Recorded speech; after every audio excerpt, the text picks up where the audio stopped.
Sparx Neo Pro unboxing.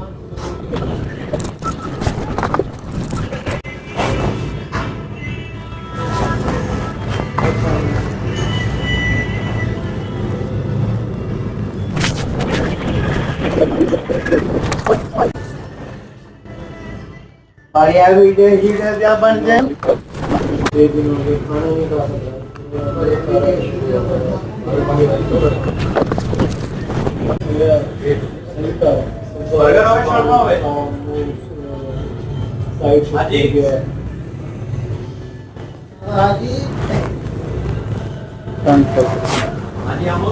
Hmm.